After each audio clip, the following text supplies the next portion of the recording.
Class is now in session. I am Professor Hockey, and today we'll be reviewing Game 6 of the Sharks Golden Knights series, in which the Sharks won in double overtime 2-1.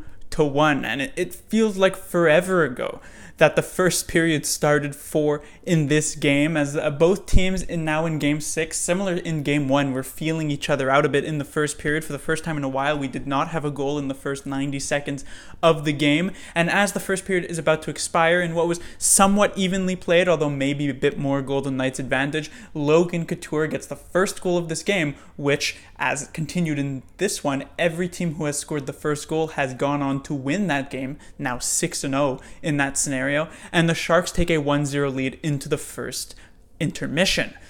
After that, though, the Golden Knights seemed to wake up. They were the home team in this one, and they just started piling on shots, just completely dominating play. The San Jose Sharks had 9 shots at the end of the first period. Through the last 70 or so minutes of this game, they had 20 shots. In contrast, the Golden Knights had 10 shots in the first period, and through the last 70 or so minutes, they almost had another 50 shots.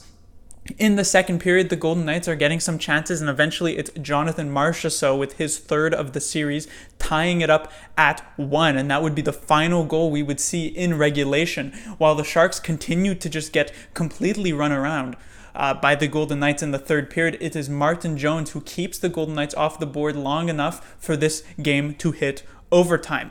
In the first overtime period, the Sharks were slightly better, not better than the Golden Knights, but slightly better than they were in the previous couple periods. They had a couple of very good opportunities that just somehow managed to stay out of the net. At a point, Colin Miller collides with another defenseman for the Golden Knights, and this puck does like some NHL, like EA NHL game physics as it flies in the middle of nowhere, somehow not into the net, and the Sharks do not get that overtime goal, and immediately the Golden Knights transition the other way for a great chance themselves, but with chances either way, we go to second overtime, another 15-minute intermission period, and another 15 minutes where my heart rate is way too high to be healthy.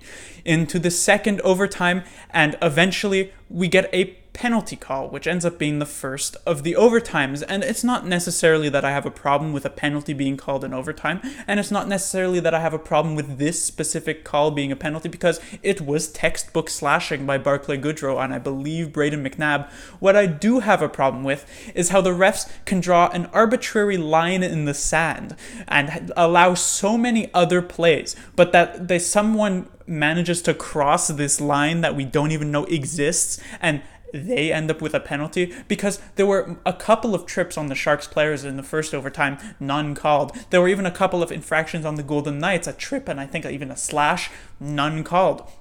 But for some reason, we come to halfway or so through second overtime, and the referee decides, maybe he wanted to go watch Game of Thrones, he decides, that one I'll call. It wasn't even on, let's say, some sort of great offensive chance. This wasn't like, say, a breakaway for a Golden Knights player and Barclay Goodrow slashes the stick out of his hand so he can't get the shot away. This is just slashing the stick out of someone's hands in the corner. It wasn't going to directly lead to an offensive chance necessarily. And so it's just such an odd play that they would end up calling this penalty and putting the Golden Knights on the power play. But in a cruel twist of fate, as the hockey gods sometimes like to do, the Sharks are the team who end up scoring. It's Tomas Hertl who slowly makes his way down center ice. Shea Theodore decides, I won't defend this player, and Marc-Andre Fleury decides, I won't make this save, and somehow Hertl manages to sneak it through, and the Sharks claim Game 6, and we will go to the all-deciding Game 7, the first Game 7 in Golden Knights history, as they have never been in that situation before, and the Sharks have now staved off elimination twice in a row. For my talking points, I was again going to just have Martin Jones with a big circle around him, but I thought doing that 3 games in a row was a bit cheap, so I will put a couple of other names to discuss, but of course the majority of this video will be about Martin Jones. But first I will talk about Vlasic. I said he returned in the last game, and he really tied the defense together, and while the defense wasn't actually that good in this game, I thought the best defenseman was Marc-Edouard Vlasic, and he makes the key play that leads to this Tomas Hertl shorthanded goal.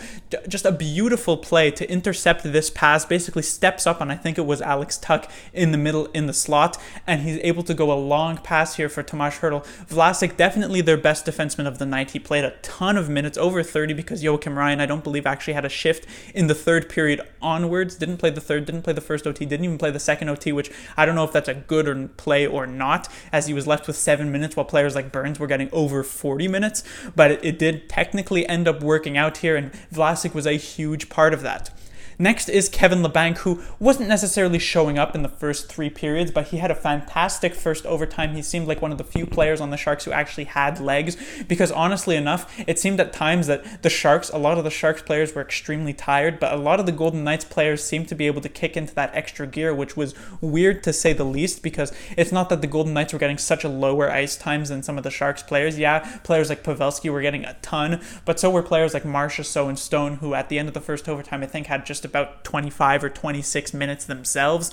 But Labanc did have some energy, had a couple of very good opportunities, had a couple penalties taken against him that didn't go called, although the Goodrow one was obviously crossing some line.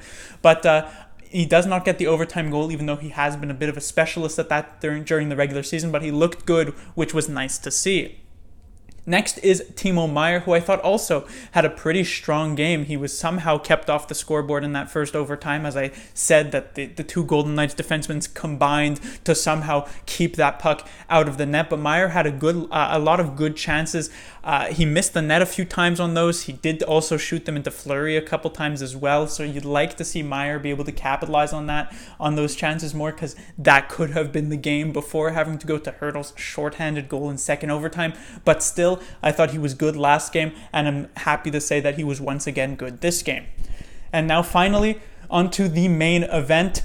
It has to be Martin Jones. He was absolutely spectacular in this game. In the previous game, I mentioned that he was good. He did not steal that game, as the Sharks were just very good in that one in general. He was just, a great recovery from his last 3 games. Throw all of that out the window, because the Sharks did not play a good game here at all, and yet it was Martin Jones carrying this team with a franchise high amount of saves, if I'm not mistaken, in the playoffs, with I think he had 57 or 58, almost 60 shots for the Golden Knights, and he stops all but one. And even on that Marchessault goal, he actually had very good positioning. If Marchessault was unable to lift that puck over his pads, it could have technically been a shutout if Marchessault doesn't have that great of a shot. But it was just such a superb game from Martin Jones. The only one that I think comes close in his Sharks career would be that Game 5 against the Pittsburgh Penguins back in the Stanley Cup Finals. He had a superb performance there to keep the Sharks alive in that Game 5. Considering the context of that was the Stanley Cup Finals and the Sharks, elimination game, maybe that was a more impactful game, but this one was definitely huge. One of the best goaltending performances, probably the best goaltending performance of these playoffs, one of the best that I have seen in my hockey watching career. It was just so superb. Multiple fantastic saves. A great one on a cross-ice pass. I think it was in the second or third period. I can't remember at this point. And remember when I said that Timo Meier just somehow didn't manage to get this puck through because the Golden Knights defensemen kick it out from basically the goal line. And I said that the Golden Knights went the other way for a great chance. It was Jonathan Marchessault who again goes 5-hole on Martin Jones, and he makes a huge save as Marchessault basically walks around Brendan Dillon, who had gone down to his knees trying to poke it away. And so just multiple fantastic saves from Martin Jones. He kept the Sharks alive in the second period. He definitely kept them alive in the third period. He stopped the Knights in both overtime periods. And finally, the Sharks are able to, help him out a bit with that Tomáš Hertl overtime goal. And I said at the end of Game 5, if Martin Jones can perform that way into Game 6 and Game 7, the Sharks could come back into that series. If Jones can perform at this level, which is of course unlikely, as no goaltender can sustain a level like this, but if Jones were to somehow be able to play at this level that he did in Game 6 through the rest into Game 7 and obviously through the rest of the playoffs, the Sharks would be unstoppable. And again, it's not going to happen. Jones will come back down to earth, but hopefully he doesn't drop too much, as while his confidence was so low at the ends of Game 2s, 3, and 4, his confidence must be sky high after he definitely definitely 100% indisputable fact, stole this game away from the Golden Knights and sent the Sharks back to San Jose, just like Hertl said, who coincidentally had that game-winning goal. Just like Hertl said, they send it back for Game 7 in San Jose. So that will do it for this review. As I've said multiple times now, the Sharks will be back in action, thankfully, for Game 7 on Tuesday, the Golden Knights' first ever Game 7. The Golden Knights in that Game 5, that was the first time they couldn't manage to close out a series when they had the opportunity to do so. Of course, this Game 6 now makes that the second time they failed to close out the series with the opportunity to do so, and we'll see now with the Sharks having the Golden Knights on the ropes after these past couple of games, and Fleury looking somewhat shaky as he did not have the best of games. We'll see if the Sharks can close it out. It'll then be tough to go in against Colorado if they manage to do that, with how tough this series has been on everybody, but I'm sure the adrenaline of being able to take down the Golden Knights, if they manage to do that, would be massive.